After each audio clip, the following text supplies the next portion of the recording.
Oh,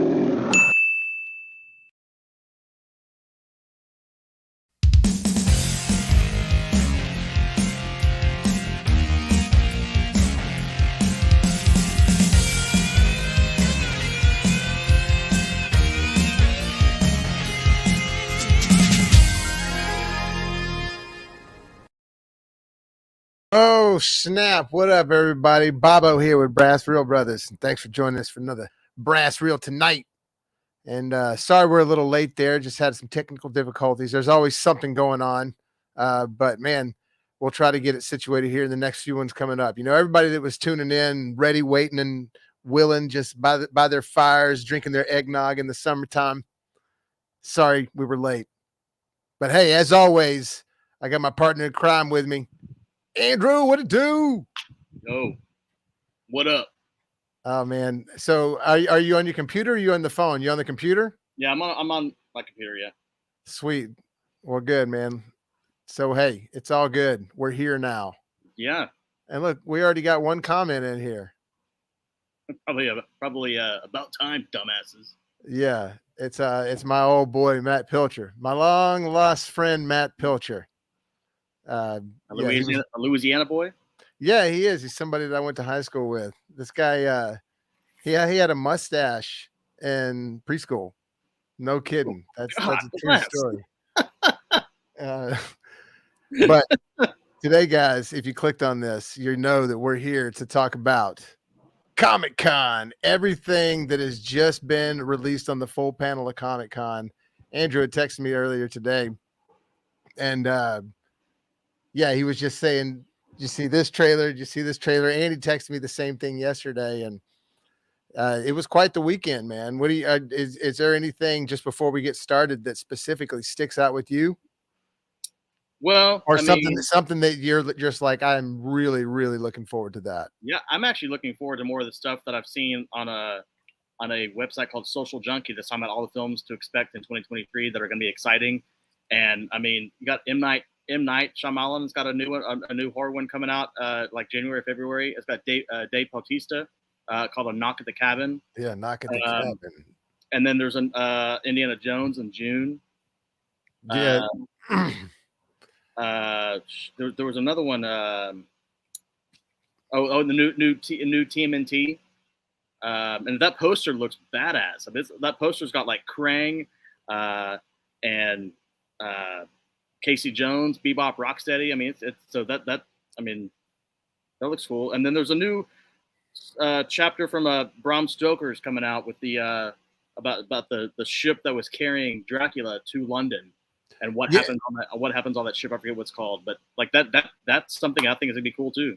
Yeah, especially if they stick to some original stories from like the original lore. You know what I mean? Yeah. That was one of the cool things I like about the Bram Stoker's Dracula movie by Francis Ford Coppola, is it had a traditional Gothic vibe that stuck to its origins, but it also did it in a modern filmmaking way. So it wasn't just like watching the old Dracula or I want to suck your blood. You know, it's like, yeah, I had the great Gary Oldman in that. Oh God. And you know, Keanu still, you know, he was like still playing the dude from Speed in Dracula, but or was he playing Bill?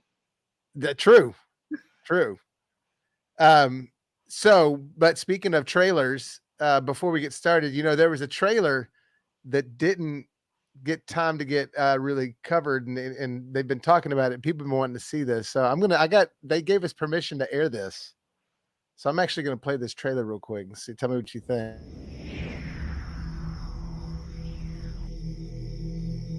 What was supposed to be a weekend vacation, just a harmless getaway, turns out to be their last stop.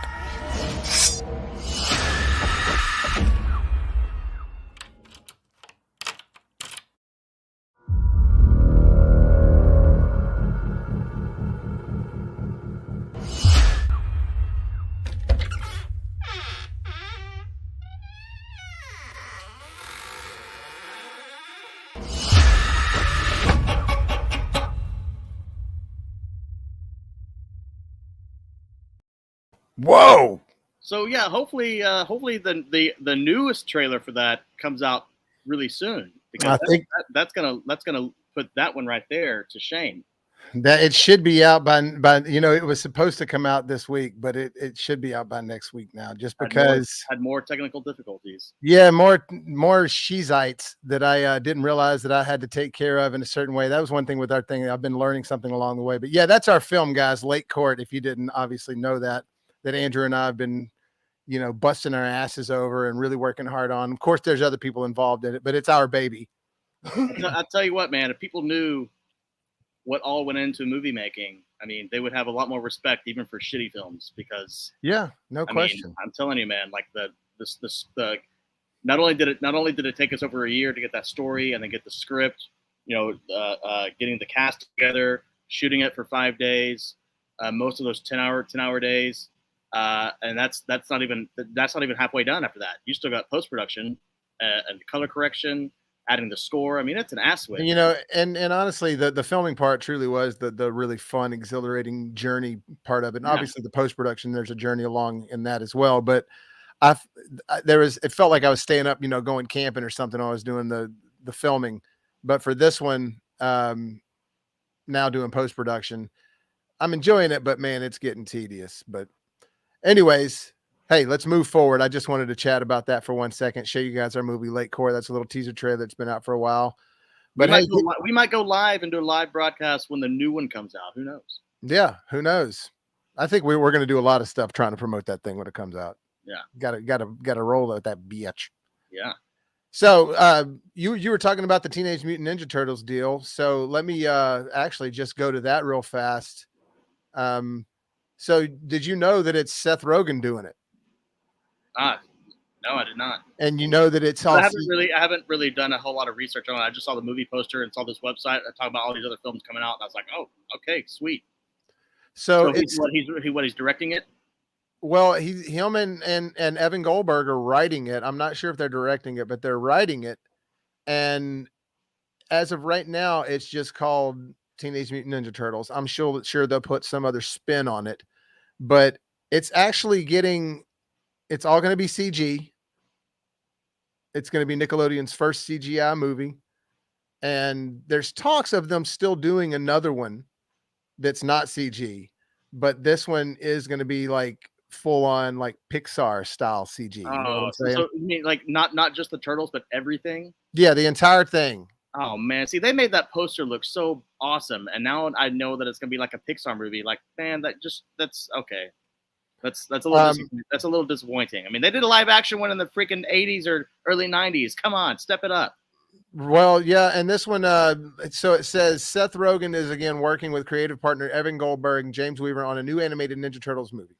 The project was announced on June 30th, 2020. It's a collaboration between Nickelodeon, who owns they own the Turtles right now, and Point Grey Pictures, a film and TV production company founded by Rogen and Goldberg in 2011. I think they did Sausage Party. Mm-hmm. Remember that? And so anyways, but they also, them as a team, I'm talking about their production company, but them as a team, they've been writing and doing their stuff forever.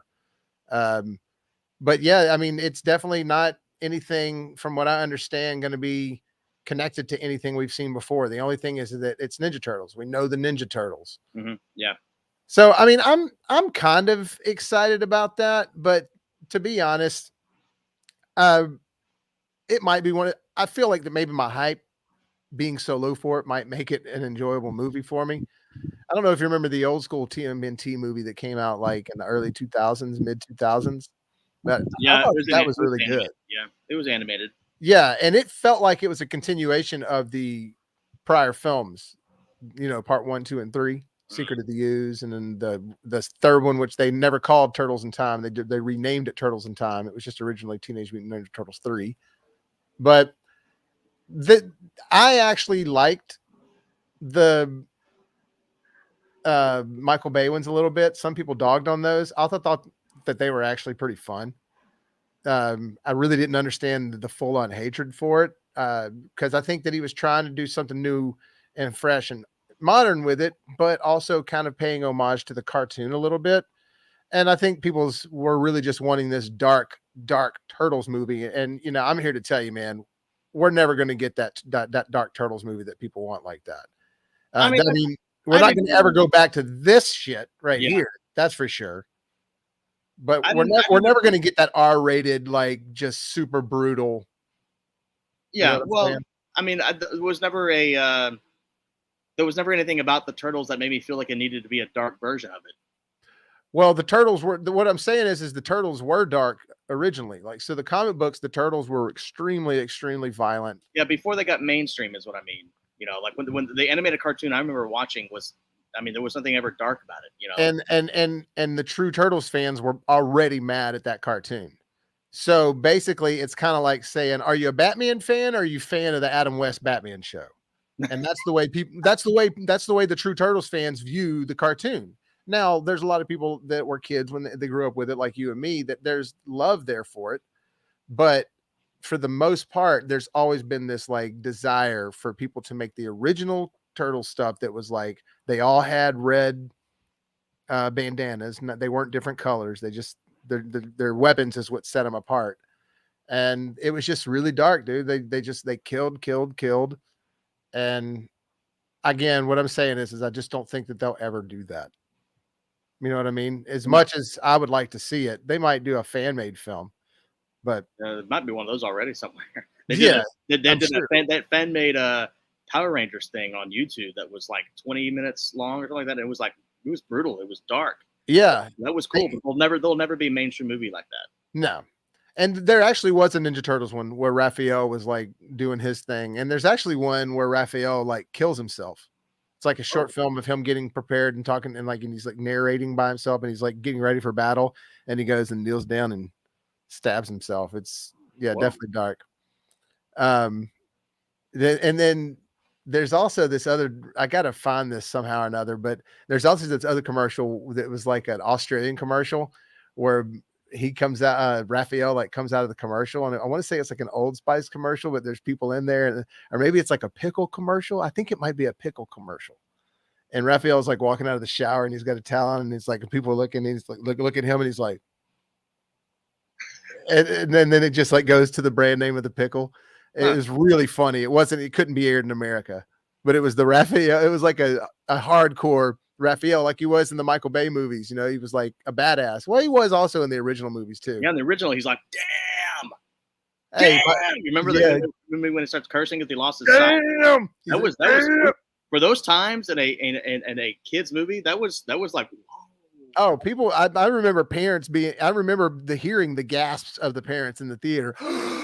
We thought this was going to be a cartoon type movie. My buddy right here, Matt, says the Go Ninja Go was pretty dark times. Oh, you don't say. Yeah, that is pretty dark. Yeah. Oh, Vanilla Ice. Or is one of the preachers, the church one of the churches I grew up going to, he referred to Vanilla Ice as Vanilla Eyes. He always said it the wrong way because he didn't know it was Vanilla Ice. He just knew that he hated it. And he was against it because it was a Baptist preacher, but he called him Vanilla. That Vanilla Eyes is from the devil. My late acting mentor would do that for stuff he didn't. He would know that he's pronouncing something wrong, and he would be like, "Because I'm not. It's not worthy of me giving it enough credit to say the name correctly. Like, F that place or whatever." So he would just call it. He would purposely call things he hated. Names like that. Yeah, but sometimes it just depends on if it's funny or not. If people are just doing that sometimes to do it, it can get a little like, look, now you're just making too much of an effort to say it the wrong way. You're reversing your concept here. Anyways, let's get back to some of this other stuff, man. I mean, first and foremost, dude, I think everybody's biggest topic that's on their mind is this right here. Yeah. Now, of course, it's supposed to be the Kang Dynasty first, but everybody, if you haven't heard that Marvel has released their slate coming up, and their slate is massive. I mean, it's got Daredevil Reborn on there. Blade's finally going to be coming out. They've got the Agatha Hearthgate's show coming out. There's an Echo show coming out. Of course, we got She-Hulk coming out. I mean, it's obviously there's still the Captain America movie coming out. I mean, it's the really Echo character, I believe, was am I right that was introduced in that that Hawkeye series. You're correct. Yeah, it was Right. the girl. It was the girl that was deaf. I think if I read something correctly, I think we're going to see the return of Kingpin in that series, as well as probably Daredevil again. Yeah, because I can see him becoming a bigger player in the universe in general. But Yeah. you know, I think it's kind of interesting to look at the players that are on here.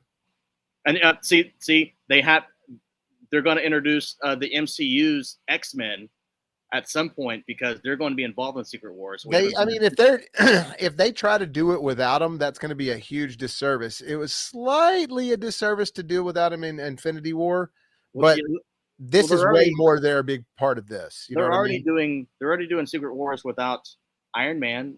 I mean, scroll back up. Oh yeah. On that right there, you got no Iron Man. No. Well, now look, this is they don't take it verbatim though. No, of course not. I mean, they're going to take their their leniencies, for sure. I'm just saying. I still don't think that Chris Evans and Tony Stark are out.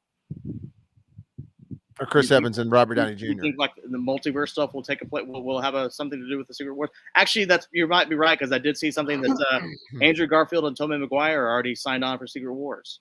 Yeah, I don't think that they can do another full thing without having them involved somehow or another. They're too much of the core of what people were loving. Like it does feel like something's missing without them. They're too much of the draw, and I think I know that they probably wish they could, move on from that and be like, we want everyone else, we want everyone from here on out to start to like these characters as like they liked Iron Man, and so you have to move on with the fact that there's no more. I don't think they have it in them to continue to do it. Well, the thing is they can to bring him back.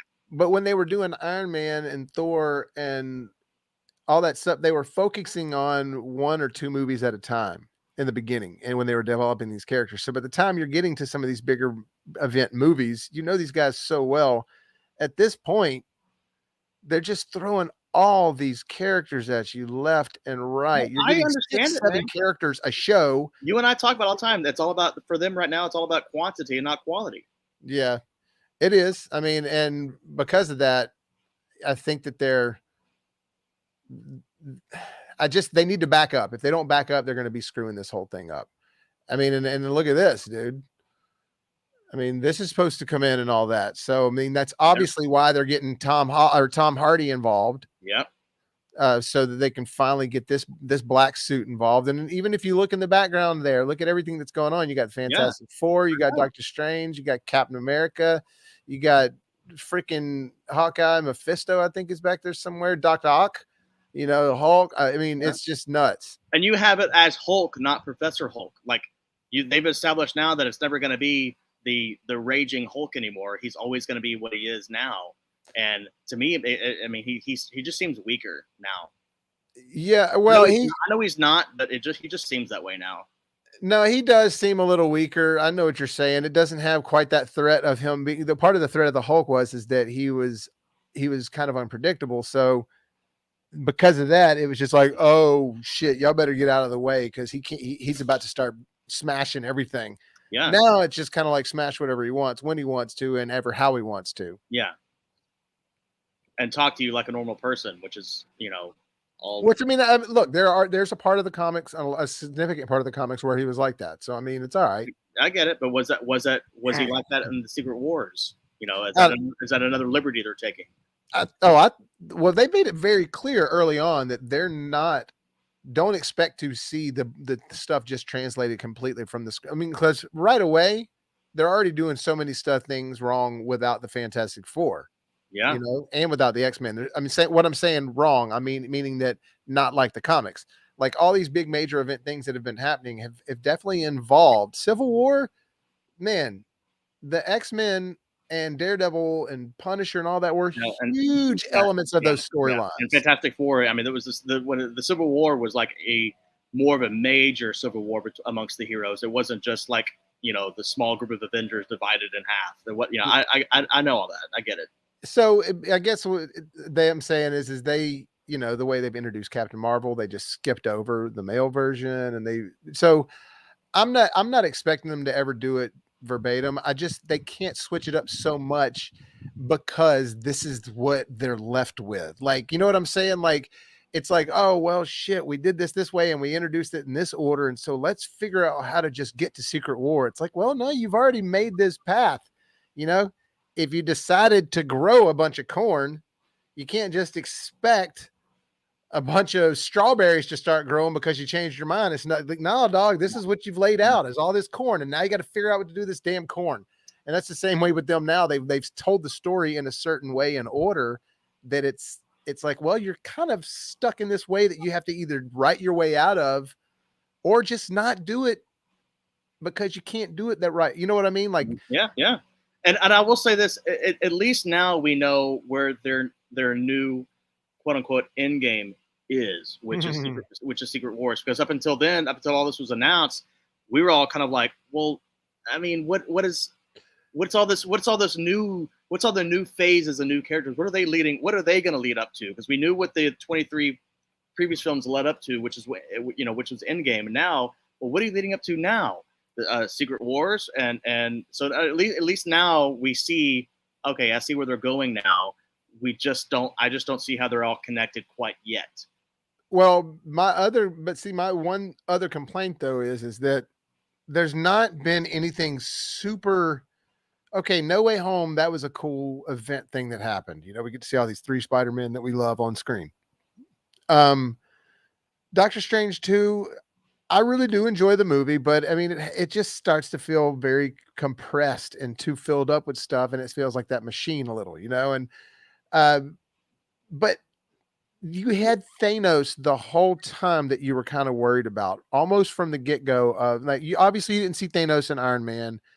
You started seeing him in behind the scenes sequences or even opening sequences, I think at the beginning and at the end of Avengers. Right. No, yeah, for sure. Absolutely. So the 5th film, you start seeing Thanos.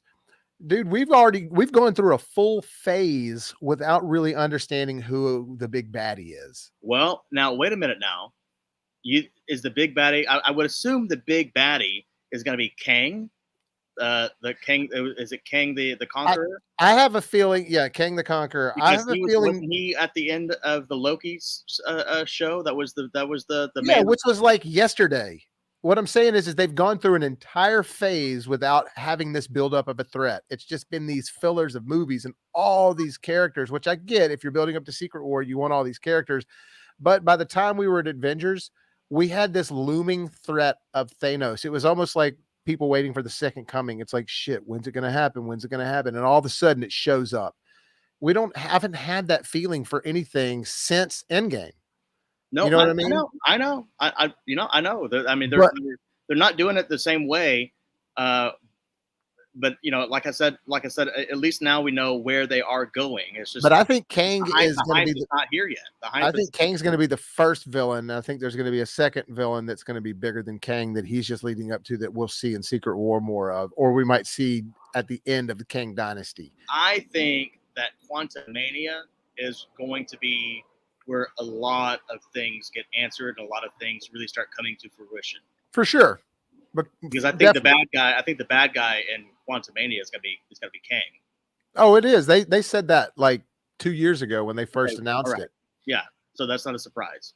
That's why we were all that's why we knew who Jonathan Majors was playing Kang like 2 years ago. So when we watched Loki, and I'm seeing that statue, and it's just like, dude, that's Jonathan Majors. Look at that statue. It looks like him. Sure enough, he shows up on the last episode. Yeah, but now Dr. Doom is supposed to be extremely powerful, and heavily involved in the Secret Wars, and we have yet to see anything about Dr. Doom. And I understand that he's more correlated with Fantastic Four, but there's not even been aside from Doctor Strange 2. Aside from Strange 2, there has been zero hints or anything about Fantastic Four. Yeah, because they want that to be. They want that to be its own thing. I think they want the Fantastic Four to sort of come into play because they need them for something. And I think what's going to happen is Doom's going to come into play. And I have a feeling that we might get a slight introduction of Doom in Wakanda Forever. Oh, I just have a feeling. Why that one? just because it makes sense to bring him along with Namor and things like that. Because all those guys are just older. They're old school and they came about in the same era of comics. You know what I mean? So I mean, like, I know that Namor is. I mean, he's essentially like the Aquaman, who's a bad guy, in the MCU or in Marvel. But I didn't really know that he was. I didn't really know his connection to Doom. well, him and Reed Richards, the Fantastic Four become cool with each other and rely on each other. Namor's a badass dude. Like Namor is a super badass. He just didn't have the appeal for him to like launch with a bunch of kids and everything. They would much prefer capes and stuff like that. You know what I mean? But like what Namor is in the world of Marvel is people are afraid of Namor. I'm just saying like that. Even big superheroes are afraid of Namor. So he's just a super badass dude. And he teams up with the Fantastic Four here and there for certain reasons, but then sometimes they're fighting him for certain reasons because he's neutral. He's not like the anti-hero, right? Yeah, and he's not a bad person, but he's not afraid to do certain things to other people, even kill them if he thinks it's going to protect Atlantis. Well, and I mean, now that you're talking about it, pull it up. Wakanda forever. So this is what I'm thinking. Also, and Namor has an affair with Sue Storm in the comics. And so there becomes this real bad rivalry and hatred between Reed and Namor. So they're leading up to it for sure. They're definitely getting some stuff involved. And because Namor is a part of the Fantastic Four and in the comic books in the Illuminati, Namor's a part of the Illuminati. You remember that thing we saw in Doctor Strange too? Oh yeah. Which was a fake Illuminati, but like Reed Richards is the Illuminati, Professor Xavier is in the Illuminati, Iron Man's in the Illuminati, Black Panther's in the Illuminati, and then so is Namor. And they've obviously gone a different way around it, but I don't think Black Bolt was ever what they made him seem like he was in the Doctor Strange 2. And are we ever going to see that? Would we see that character ever again? Maybe. I think, yeah, maybe, because Black Bolt was as a part of the Inhumans. Oh, Inhumans, that's right. Okay. And they did an Inhumans show that bombed. Yeah. But it was one of those. It was during the time Marvel was experimenting with a lot of things. It's also when Agents of S.H.I.E.L.D. was happening. That was meanwhile the Netflix shows were happening. You know what I mean? They launched a couple things on Hulu to see how that would work. But Black Bolt is a badass, and we might see him at some other point. But that was clearly a fan service moment in Doctor Strange too. You know what I mean? Oh, of course. I mean, I don't even think that they were worried too much about getting it all right. I think they just wanted to put these people in I think they even admitted that they only used Krasinski as Reed Richards because of all the fan stuff. They had they're not really coming out saying that he's actually going to be who they use. Which I don't want him to be. It's too on the nose. I just at some point stop answering to what the fans want and just do your creative things. You know what I mean? Well, I like Doctor Strange too. It was fine. What I'm saying is I'm glad they did that instead of like we're going to find out that oh shit he is Reed Richards, because for a while there I was kind of thinking it was going to happen and I didn't necessarily want that to happen. You know. Well, I'm going to push back on that just a little bit because okay, first of all, and I think I mentioned this when we did our spoiler talk for Doctor Strange 2.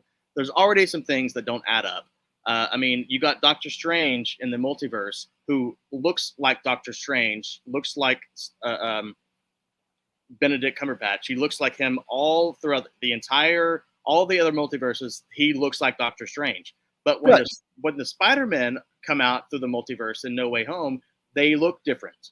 Yeah, they all completely look different, and they have different MJs, and they have different MJs and all that. So that's already kind of like, okay, well, I thought, are they all supposed to look like each other, but just it's a big hole and don't have the same outcome with their lives, or is it is it different for every person? So that's already kind of like so that was already confusing. Second of all, I mean, I think that they need to start writing more for what their audience and fans want instead of writing for the machine. Because that's why the MCU is not doing very well, because they're putting in all of this bullshit that people don't like and people don't want to see it. No, what I think that they're doing is I think they're trying to do too much fan service. Because what fan service is just throwing it in there because what the fans want, not writing something that means something to the story that's going to work. You know, it's like, for example, Ra's al Ghul and Batman Begins. Mhm. Unless you're a Batman reader and a fan, you don't know who Ra's al Ghul is. And the fact that they were like, but we're going to put this in here because it makes for a badass storyline for the bigger picture that we're looking at. And so it worked awesomely, and it's going to hold up forever. But the fact that they're just like, let's throw all these characters out there because we Moon Knight, let's do a show. Miss Marvel, let's do a show. To me, that feels like the fan service. Like, if you have something good to write about, then sure, do it. But just to throw the characters around to start making these shows because you just want to fill up the platform, to me, that's just too much fan service. Well, I So mean, I'd rather them sit down, think of an awesome storyline rooted in the source material, rather than just try to like, well, let's do another event movie like Endgame.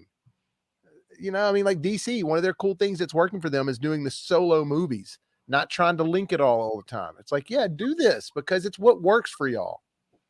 I mean, yeah, but I think Marvel is stuck to that platform now because it works so well for them, connecting all these movies to 23 films. Now they think they have to do it again, But dude, they're doing it at a faster pace. And but on they're TV, introducing us. They're introducing us to like 30 characters a year. No, I know that they're doing it at a faster pace, and it's not working out this time. You know, the lure of it all, the attraction of it all, what brings people to the movie theater. You know, one movie every year is not. That's not I mean, what they're doing now. Is not. It's not the same. You know, but what I meant by what I was talking about is like it might be. You could say it's fan service, but like what they did with the character Zeus and Thor: Love and Thunder, that was not fan service. That was the writers wanting to have fun and do whatever they wanted to do, regardless of what the fans liked. No, I don't. I think it was stupid what they made, that they made Zeus such a pussy. Well, look, that was a bad move on their part, well, and they've turned in the god of thunder into a beefed up blonde sorority boy. That's that. frat boy. Frat boy, and I think that's stupid. I think that's a stupid move. No, look, that's not fan service at all. This is what happened with Thor 4. Kevin Feige they've got so much going on that I bet he's just like, you know what, you did such a great job with this, Taika, and all your movies have been great, and Thor Ragnarok was really well received. Man, do your thing. And they probably didn't supervise it at all.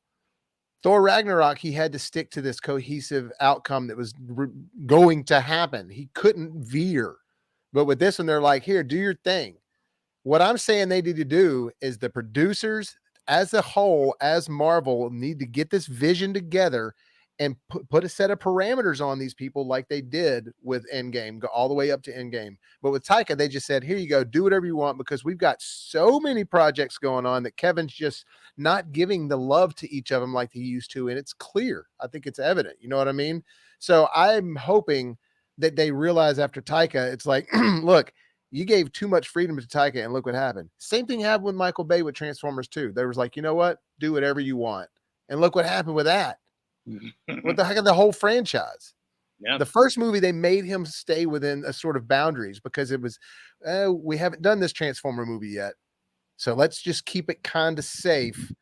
Then they're like, oh, we'll just let you go in part 2. And then that's where you get those weird hatchback twins that are just all, hey, what up, man? And you know what I mean? So I think that's what happened with Thor 4, because I'm with you, dude. The frat boy, the comedy, the goofball of it all, it was just, it's ruining something that was sacred. That's what I mean by fan. Like, that's not fan service, man. That's them doing what they want and nobody bringing them back. And if they continue to do that, then what they have moving forward is not going to be what they want it to be. Well, that's I'm agreeing with you, but I think what they did there is I think they gave Taika too much freedom, and they didn't pay attention to what he was doing. And then they get this movie, and they're like, oh, well, this is what we got. We got to put it out because we've advertised this shit out of it. We've been talking about it for 4 years now. You know what I'm saying? Like, yeah. I think that they need to like give them a set of boundaries and be like, okay, Taika, put the Taika spin on it, but reel it in a little. Well, so one thing I wanted to ask you, and anyone who's joining this channel, you know, or listening, Listen, I'm not the comic book guy. I know things on kind of like a surface level. So sometimes I can give input. Sometimes I look like an idiot. I'm sorry. So I always ask Bobby this stuff. But what what do you think is going to happen with? Do you think that Black Panther? Do you think they're just going to open the movie and T'Challa is dead, or do you think they're going to have like some sort of ceremony in the film because he's died, and maybe talk about how he died, and then or are we supposed? Are they just going to pretend in Wakanda that he's post Endgame he has died somehow, and now they're in mourning, and we and that's all we know. Yeah, I mean, I'm not sure. I'm hoping that we see some sort of event go down like at the beginning of Civil War. Remember at the beginning of Civil War when T'Challa's dad Oh yeah. gets killed at that event? Like, I'd like to see them look, honestly, if they were to do something like they did with Princess Leia and Rogue One, Yeah, CGI her in over somebody else's face or something like that. just for a moment so we can see him get killed. At least there would be some sort of glue there making us believe, okay, T'Challa got killed. But just to open a movie and them be like, he's dead and everything. Like, I personally, this is just my opinion, I think to not recast the character out with huge respect the whole time, in a way, is slightly disrespectful. Well, in the comics, his sister did take over the mantle. Right? To be honest, at that point, I was slightly out of the comics when all that was going down, but we had decades of T'Challa before we don't. Anything switched around, and we've gotten one movie, two team up movies or whatever, or three other team up movies.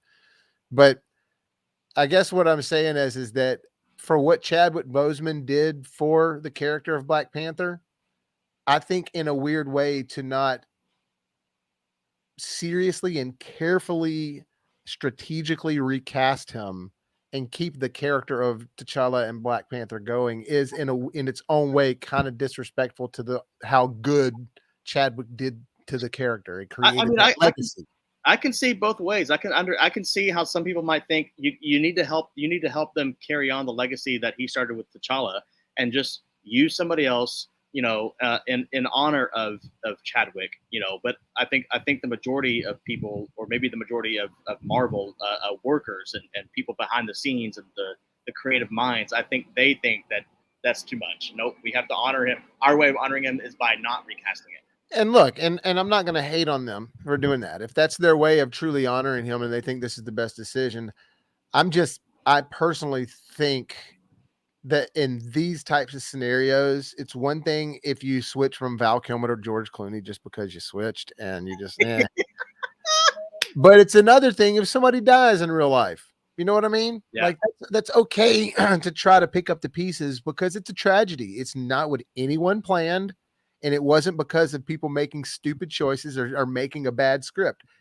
He had a terrible disease and he died. You know what I mean? And so what I was going to say is I think that that's the one time that audiences are okay and will accept a recasting of something because they'd rather see the character go on.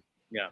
Well, however, I think we both know, and I mean, if anyone cares enough, they can find this information themselves.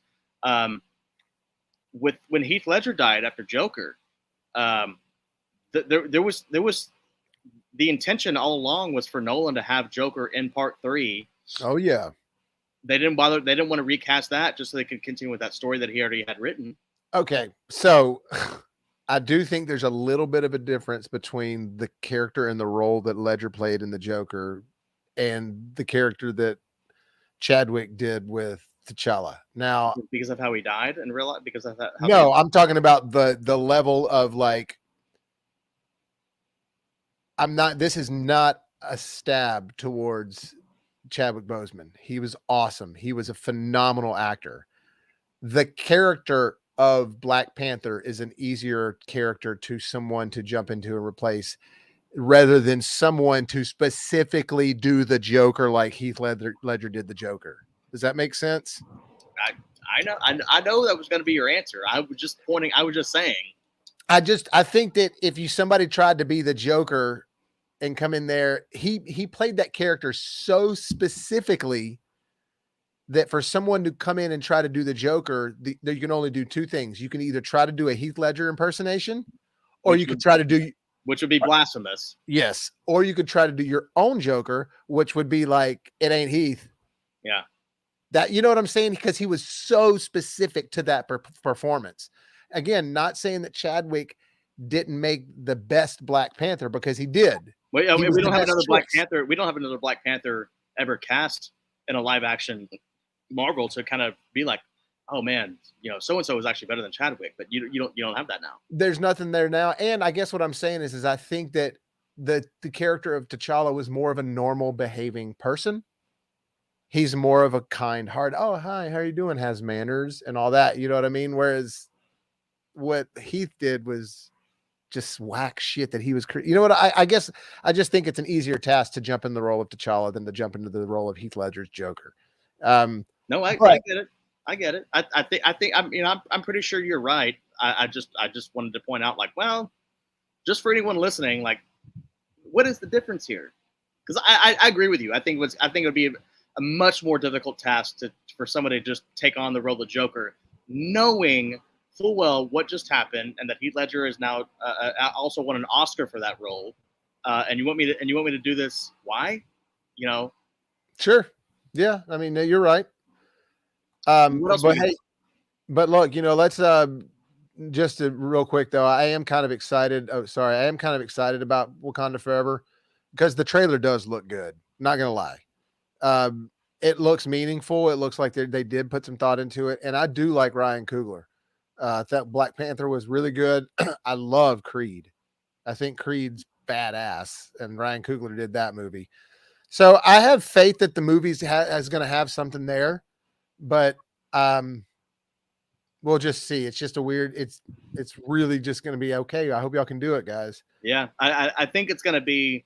I think it's going to be a major box office thing, at least for opening weekend, because people are just going to be so curious where it's going, and after the opening weekend, it's going to just determine on, well, is it good or is it not? Yep, straight up.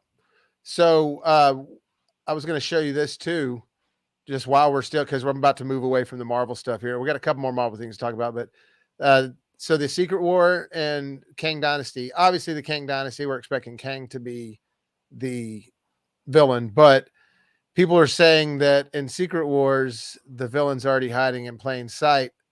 They're saying that it might be a Skrull that's been here the whole time. Someone that we know who's actually a Skrull in disguise. So why would a Skrull be somebody who's like the big badass? Oh, because there's the Secret Invasion, which that's a show that's coming out. Do you know about that? That's actually going to have Samuel Jackson. Yeah, that's where you're going to see the return of Nick Fury and the Skrulls, because the Skrulls you see with them. The Skrulls you see there and in Captain Marvel, that's just one little side of the Skrulls. That's not the entire race. The entire race is more villainous of the Skrulls. Okay. Like those are just a group of them, imagine like, us on Earth. We have all these different countries and cultures. Well, the ones you saw was just a portion of the Skrulls of what their whole planet's like. And so most of them are more infiltrating. Like, okay, in X-Men Dark Phoenix, those shapeshifters, Jessica Chastain's character, those are Skrulls in the comics, but they couldn't call them that because they were using the Skrulls in the MCU. And at that point, Fox still owned the X-Men movies, and Fox wasn't acquired by Disney yet. So that's, if you notice, they could never say mutant. And right. Yeah. And in the MCU, they can't say mutant. Yeah. Now they can, because they own it. They own the X-Men. They own Fox. But yeah. Did you see the last episode of Miss Marvel? No, I haven't even watched it yet. Okay. Well, do you care if I tell you this has nothing to do with the storyline? I don't care. I've heard too many ups and downs about the show, so I'm like, actually, I might give it a shot when the Marvels comes out, but until then, I don't really care. Well, I think you might need to care because these things take place in cohesive order. It's kind of like watching Doctor Strange without watching WandaVision, and also I don't know. I'm just saying because certain things go down in this. It's better than Moon Knight, and at the very end, one of the guys is talking to her. That's a main character of the entire show, and he says, "I've been doing some more research about your, genealogy and all this stuff because the show is kind of based on her finding out who she is and her past."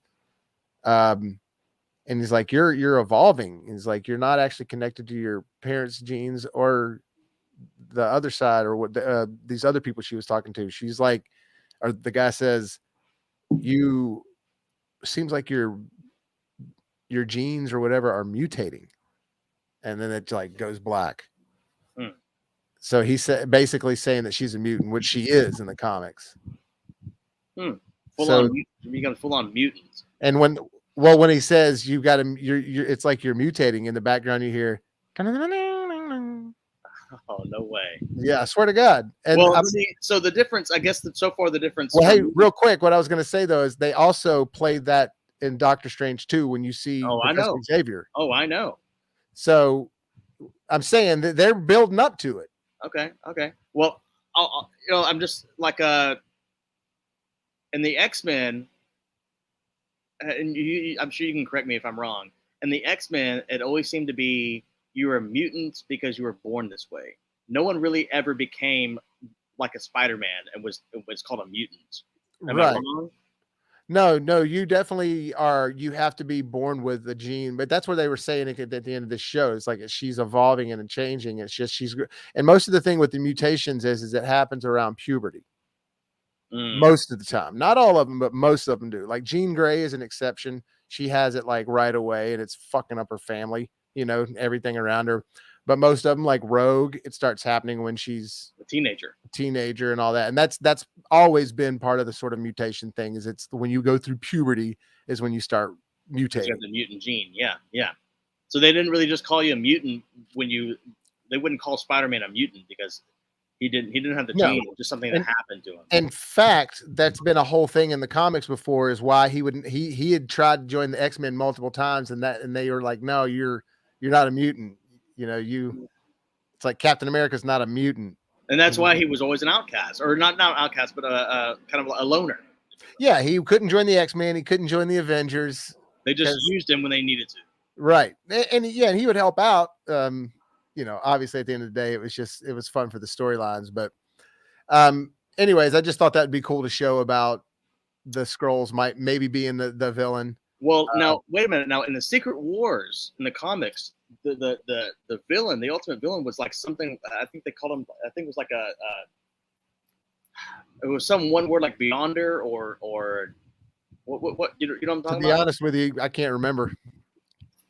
It was something that was even bigger than like something like Galactus, like even stronger than that, like more of an entity than it was like a person. Well, yeah, and they tried to make Galactus an entity in the Fantastic Four movies, which was kind of funny. But how are you going to make a 70 million foot tall being?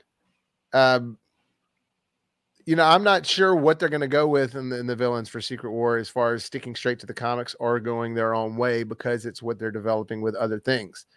The way that the Thanos thing went down didn't quite go exactly down like it did in the comics. But look, we still got this coming out, the Thunderbolts, which that we're going to have Baron Zemo in there. It's going to be made up of all these other people, the John Walker, Captain America. Oh yeah. So wait. Now what's supposed to happen? The White Widow. What's supposed to happen with the General Thunderbolt now? Yeah, that's true. Yeah, I'm not sure what they're going to do with that. They'll probably write something in there, and somebody will probably maybe the Countess Julia Louis-Dreyfus's character. Maybe she'll pick up the reins, and they'll acknowledge that he died or he passed away or something, and she'll probably be in charge. Well, because General Thunderbolt became Red Hulk, right? He did. So do you think that storyline is kind of not going to happen, or you think they'll just say that it's so and so is the Red Hulk now? They'll just kind of put that storyline in. Yeah, they'll probably make it somebody else. I mean, who knows? They might not go the Red Hulk way. They may have never intended to do it. I mean, there's so many characters that not sure that they will ever even get to. Well, so Or situations, you know, like explain what Thunderbolts is then. it's like it is like his other. It's like his other team.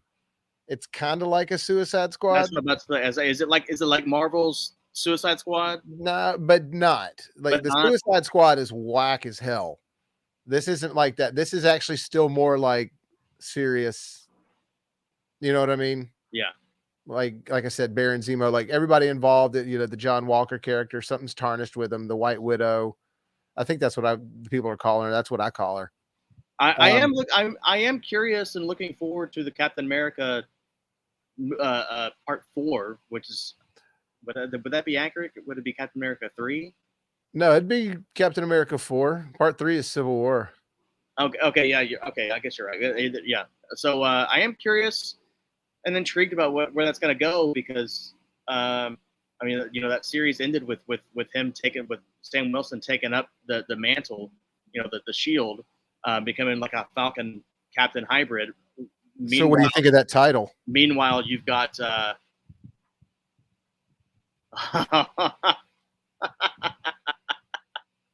meanwhile you've got the other what you call it, the Walker's version of Captain America, who's obviously not going to be the good guy.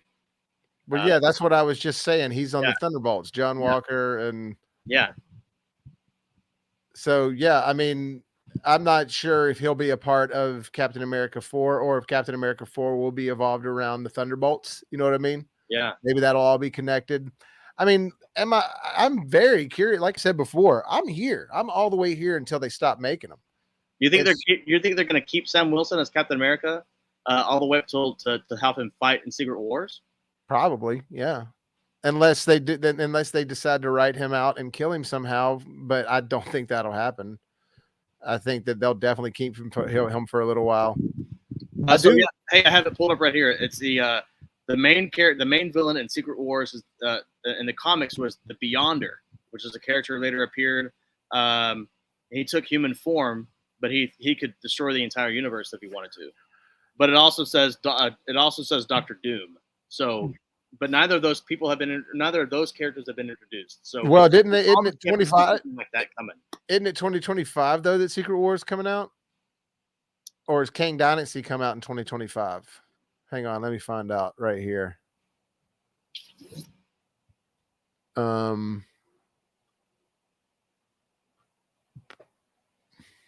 Sorry. I thought I had it pulled up. Yeah. Kang is the Kang Dynasty is May 2025. Okay. And Secret Wars is November 2025. Okay, so same. We have a long way to go. So I mean, I'm just saying. So all that is, everything that we're talking about probably will get cleared up. I'm just saying they haven't done it yet. But I mean, that's still 3 more years, 3.5 more years till Secret War, 3 more years till Kang Dynasty. So I mean, that's still got some time. Yeah, you know, for things to happen, especially the rate that they're going. They're gonna, you know, we're gonna probably have a whole new Avengers team. And I'm curious to see the actual team they're going to go with. I'm curious to see if some sort of multiverse thing happens where Cap and all them might come back into play. But so I want to talk about the She-Hulk has obviously got the return of Daredevil at the end. If you understand, you know what that means if you know what that means when you see him from just his outfit, just his costume. Oh, well, the batons, and then yeah, for sure. The way he rolls down like an acrobat. Yeah. So I mean, I'm excited because of that, and again, I'm gonna watch it because it's Marvel. But I don't know, man. Do they need to do this? You know? Well, I mean, She-Hulk is. If you look at the Secret Wars comic, she's in it. It's not like it's a character that doesn't need to be introduced. No, she's in there for sure, but like I would support this before I would support Moon Knight.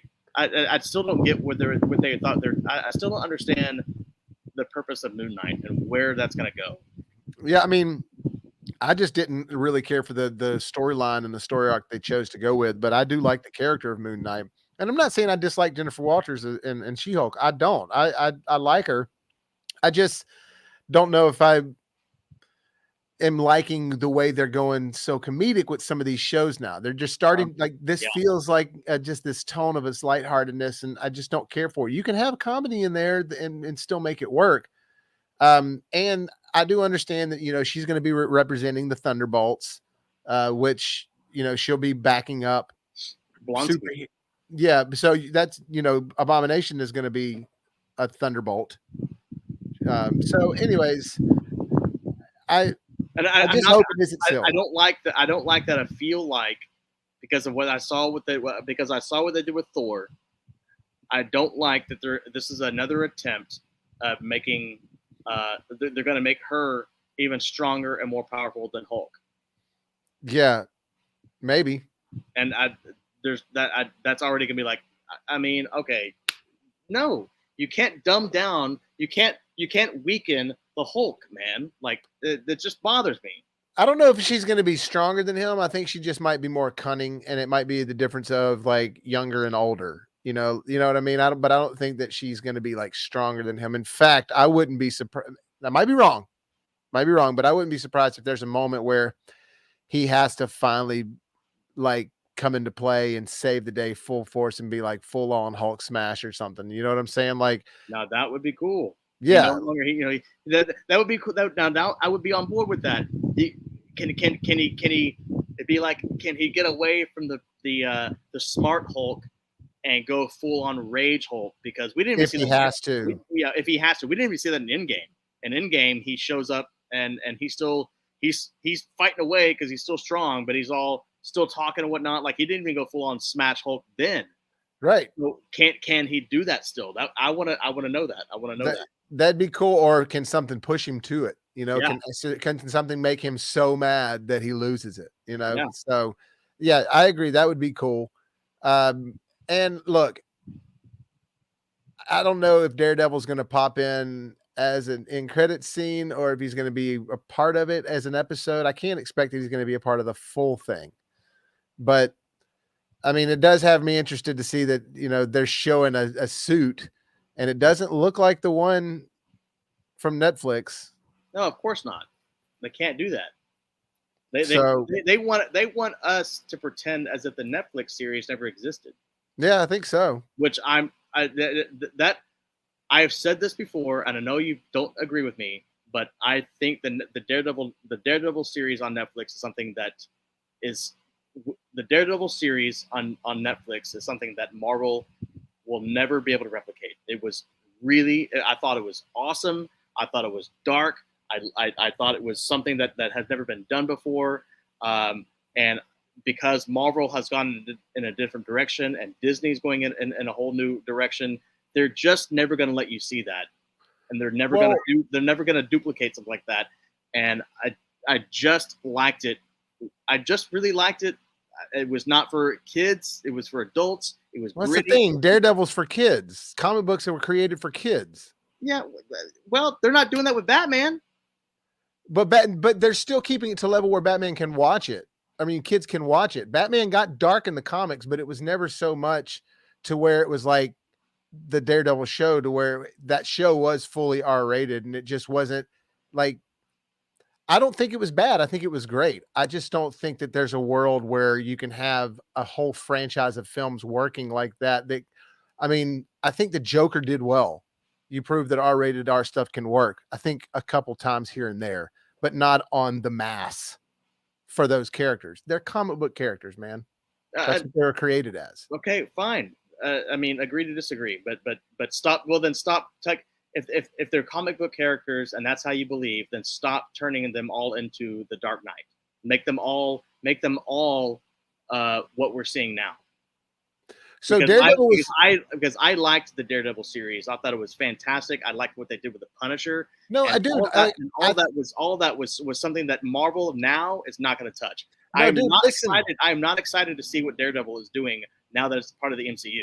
Listen, I just don't like it. Listen, dude, I like that show.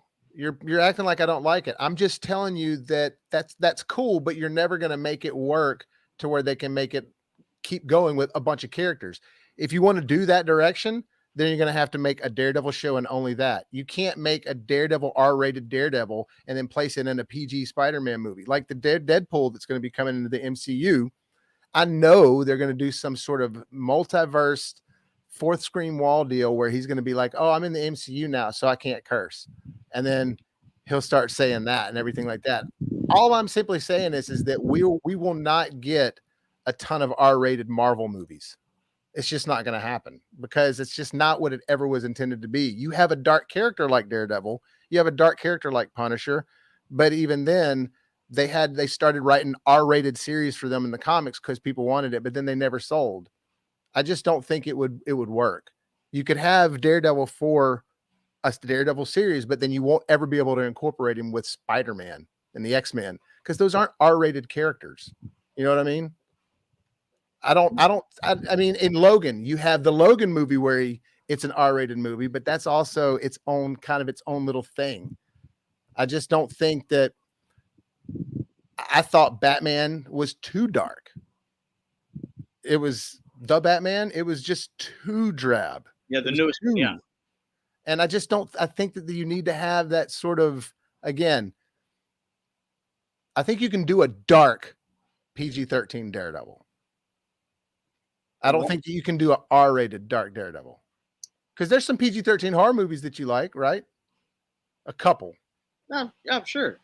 So that's what I'm saying. I think it can be done. I just don't think that we're going to get that. I don't think that Marvel can afford to go R-rated with all their stuff because you just won't get people watching that. I guess I just don't like as a fan knowing that Marvel or the MCU, whatever you want to call it, is trying to tell me that what you previously know about Daredevil, even though we're going to use the same actor, you need to ignore. Well, okay, see, I don't know if they're necessarily doing that though. I think they're just saying that happened, and now this is what we're doing going forward. And he's just not going to be fuck this and F-bombs all the time and everything like that. And there's not going to be lots of drugs and the Karen Page stuff and all that, which was very dark. And there is that in the Daredevil comics. Don't get me wrong. That is in the comics in certain parts. But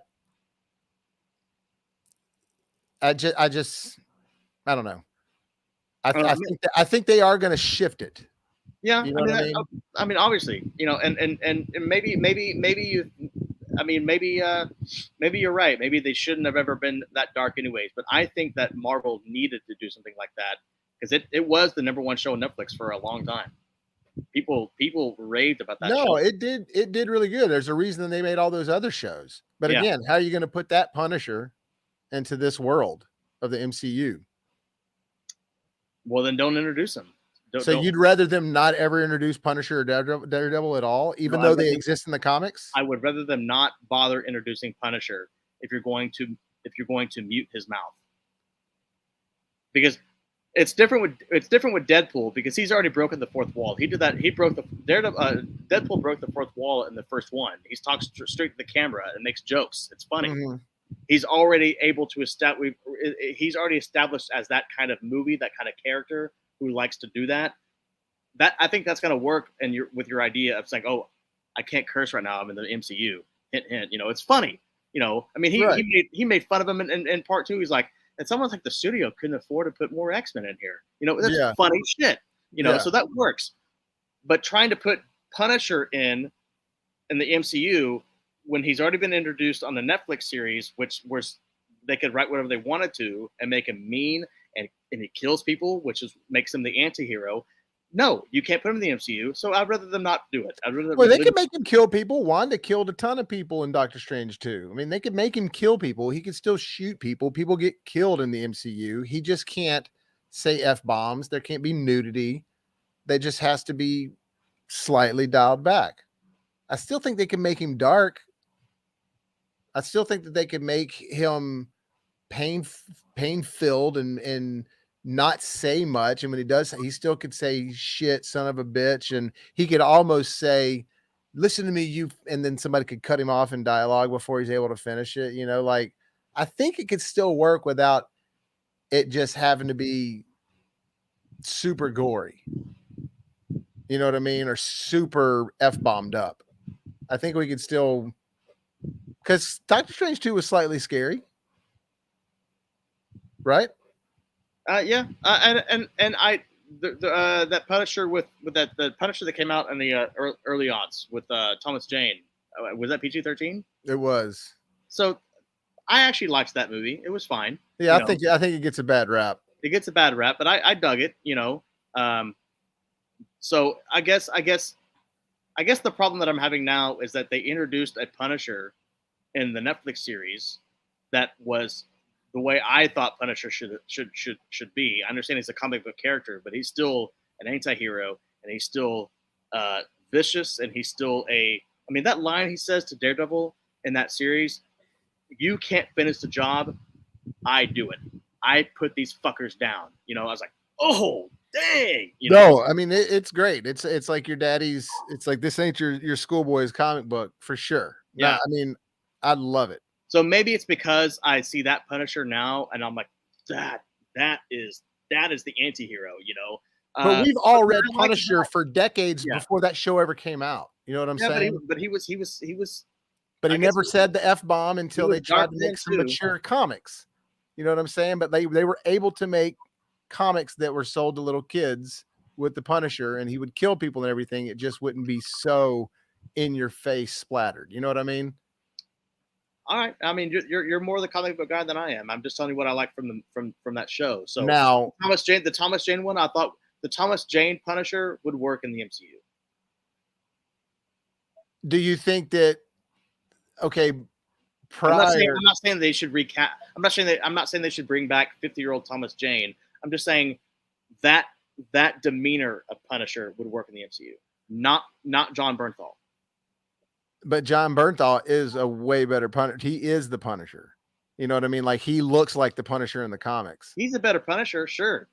So do you think the demeanor and the way that the character was in the Punisher movie with Thomas Jane is more fit for the MCU? So up until even, let's say, halfway through the MCU or the original MCU, like before Avengers hit, do you think that the Bernthal Punisher could have fit in at that point? Because it wasn't as bubblegummy then. I rewatched Iron Man with my mom last night, and I'm recording her opinions of it. Oh yeah, yeah, and she really liked it. First off, she's like, "This is a really good movie," but upon rewatching it, man, it's like it feels like a really good movie that has some cool comic book scene moments, whereas like Doctor Strange 2 and Thor: Love and Thunder feel just comic book splash page from the first second you start watching it, you know? Yeah, the John Bernthal character Punisher would fit anything Marvel before Disney came on board. Yes, I agree.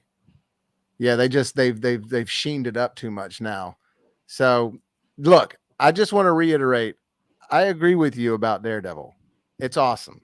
Like, I don't think it was bad. I just don't think that that show made it impossible to do Daredevil anymore in the future unless it's R. You know what I mean? I guess we'll see with the ratings when they have a new Daredevil series on Disney Plus. Oh, now I'm not saying that they're going to do it good. I think they'll probably mess it up. Now, is it going to be a show or a movie? I'm just speculating. Oh man, because they've reintroduced him in Spider-Man: No Way Home, but as Matt Murdock. The Daredevil is obviously coming back in She-Hulk, which is a series. So I don't know. Is he going to get his? So where they're going to go with that? Is okay. Well, actually, check this out. Let me see if I can find this real fast. Because this is something that. Okay, yeah. So check this. This is interesting. Did you know about Spider-Man freshman year? No. Animated series, Disney Plus, and it will be the Tom Holland character, but I'm not sure that he is going to do the voice or not. Like, I'm not sure. I just don't know. But it says, luckily, Charlie Cox will be involved in the show, along with other notable names like Paul F. Tompkins, and it'll follow Peter Parker before the events of Civil War. That doesn't even have Tom Holland in it. Tom Holland's not even going to be the voice of that. So you're finding out that for sure? Well, why would they put Charlie Cox as Daredevil will be premiering that and not Tom Holland's Spider-Man freshman year with Charlie Cox? Tom Holland. No, they're saying Charlie Cox will be involved. Like maybe he's going to be doing Daredevil as well, and like the character of Daredevil might be in this show. Well, That's the way I'm reading it. I mean, is there anything else about that says that Tom Holland is doing the voice of that animated series? No, but why would they have the person that plays Daredevil in the MCU playing Spider-Man in a show that's connected to the MCU? This animated show is supposed to tell the origin story of Spider-Man before Civil War.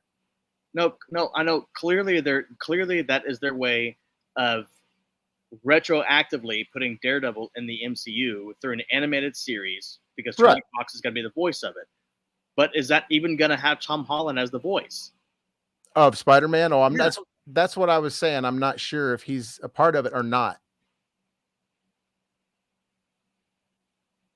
I thought you were saying that he wasn't, like you had just read that he wasn't going to be in it. No, I'm just saying, like, why would he not be why would that still not have Tom Holland's name anywhere? Because it's Spider-Man and people would just assume? Or he's not involved in it because it's an animated series and That's nobody true. cares. Nobody cares. Well, a lot of the people did their voices for What If. A lot of the actors, which they got a season 2 coming out. But like Chadwick Boseman, that was actually his last role, I think, was him doing the voice of Black Panther, I think. Could be wrong about that. Did you hear about this? I did hear about that. I wonder what it's going to look like. You think they're going to do the same old school cartoon animation, or they're going to do updated animation? I don't know, man. I mean, when they say they're kind of redoing the '97 X-Men series with the, I don't know. I mean, that could be cool, I guess. Well, but they're not redoing it. They're doing season 2. They only did one season of it back in the day. No, they did not. They re-released that on Disney Plus. Oh, I'm thinking of an early '90s one. This is what I'm talking about. They only did one season of that? I thought so. I don't know, man, because there's a lot of episodes. Maybe I'm wrong. I always thought it was only one season. Yeah, no, animated series was from '92 and it ended in '97. Oh, gotcha. Yeah, I misread that. My fault. And you say you're looking forward to this I Am Groot trailer, right? Well, I thought that was supposed to be an animated show. My son would probably like that. Yeah. For some reason, maybe it was somebody else. I thought you were saying that you were looking forward to it. Maybe it was Clint.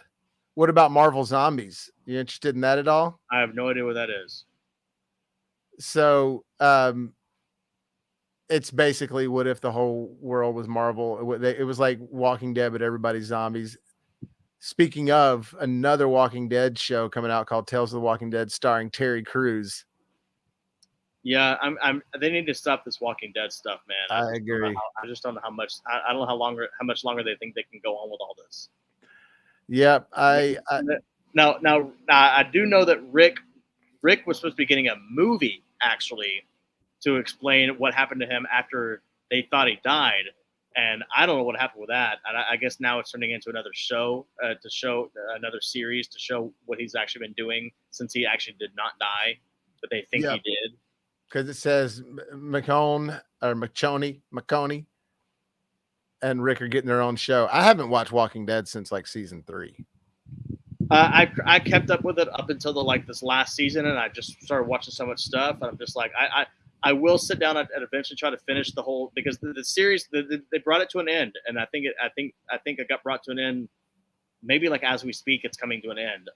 The final episodes, but I just started watching too much other stuff, and I was just like, they dragged this out so long, it just got confusing. So I don't know, I just lost It interest. became the same old stuff, you know. It was just like, oh, soap opera this, I only soap opera that. started keeping up with it because it was like I invested so much time into watching this damn show. I got to see how they end it.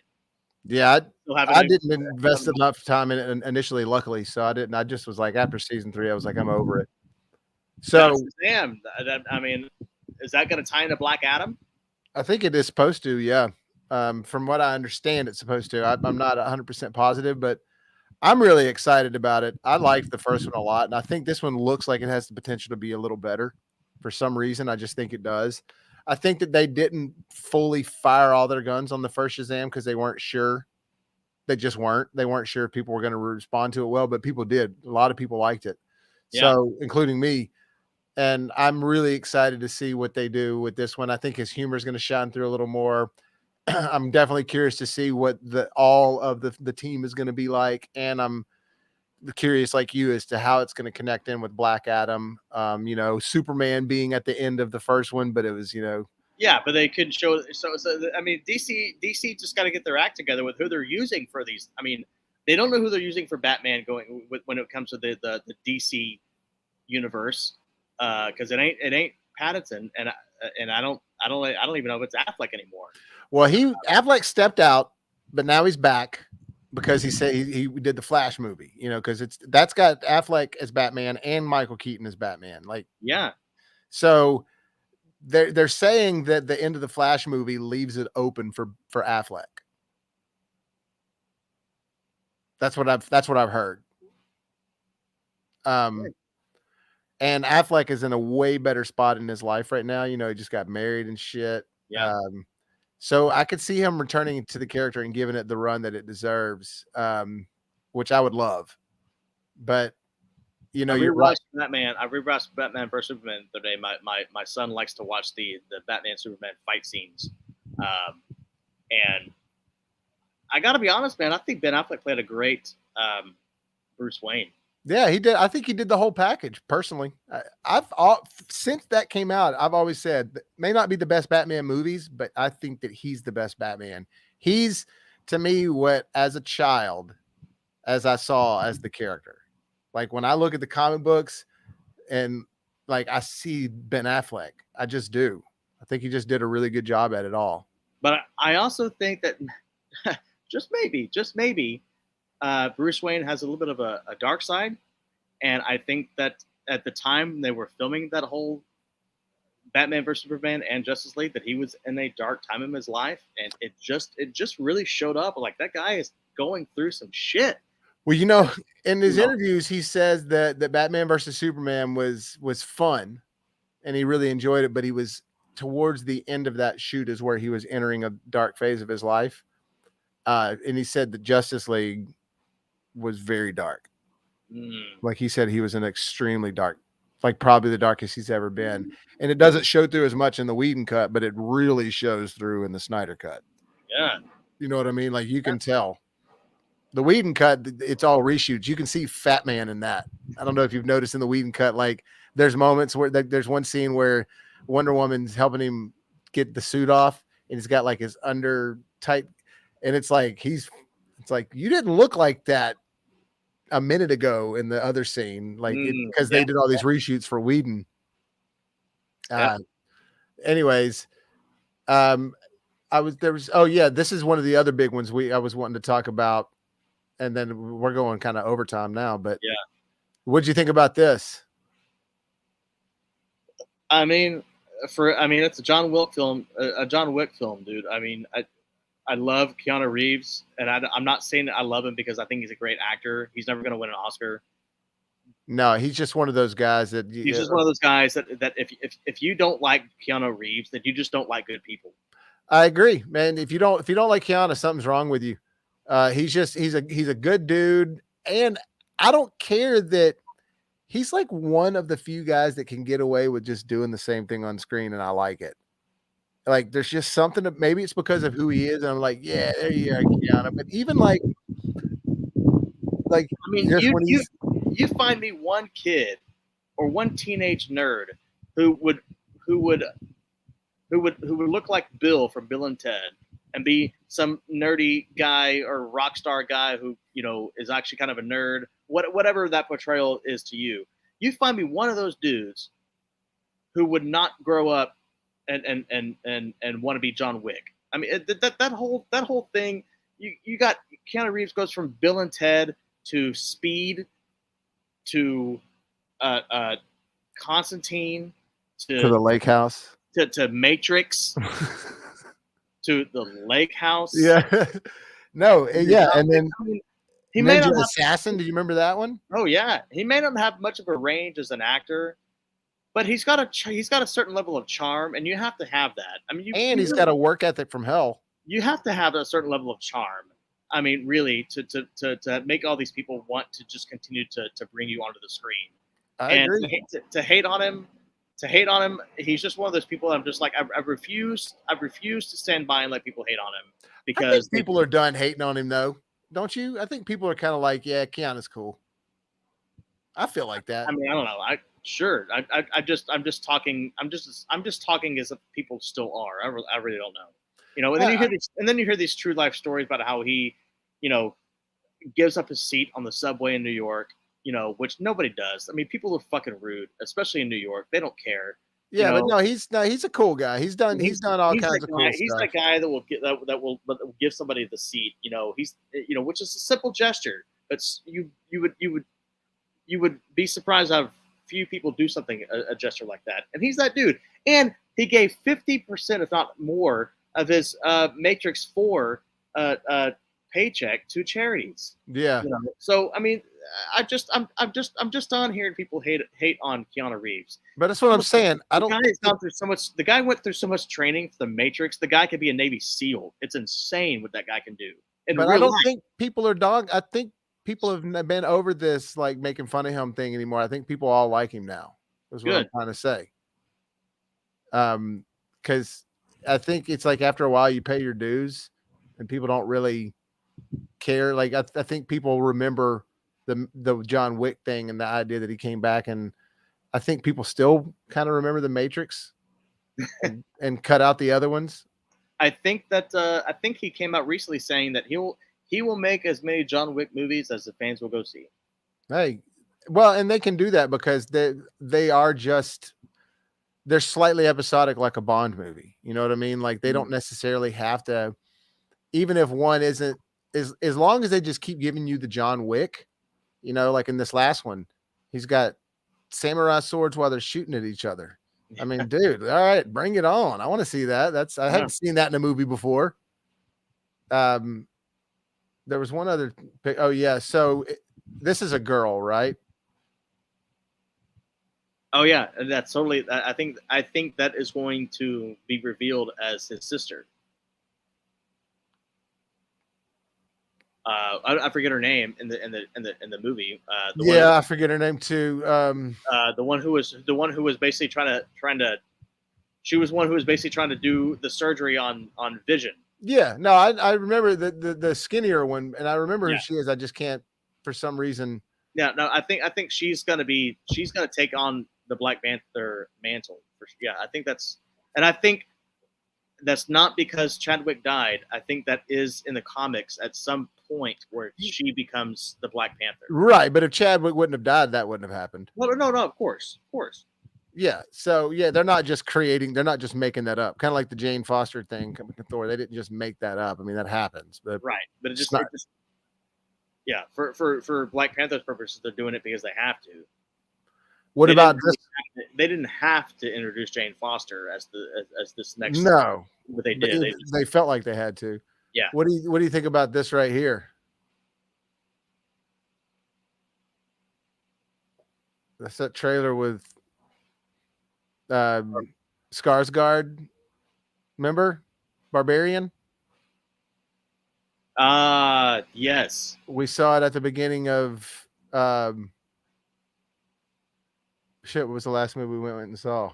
Yeah, we also saw Smile. Yeah, Smile looks really crazy. Yeah. Nope. That was the last movie we went and saw. Jesus, man, I'm tired. No, Smile looks nuts, dude. That's the first trailer in a while that's like giving me the shivers with that whole head hanging down. Yeah, that's crazy. And then I've like literally been years since something's made me feel like that when I've watched it. Like, ugh. Especially a trailer. Huh? Especially a trailer. Yeah, that's what I'm saying. And I mean, and it's gotten me multiple times. Every time I see it, I'm still just like, oh shit. I don't like the way that makes me feel. If it makes you really uncomfortable, then you know it's working. For sure. Well, I mean, with Lake Court, man, if people are freaked out about that mask, we did something right.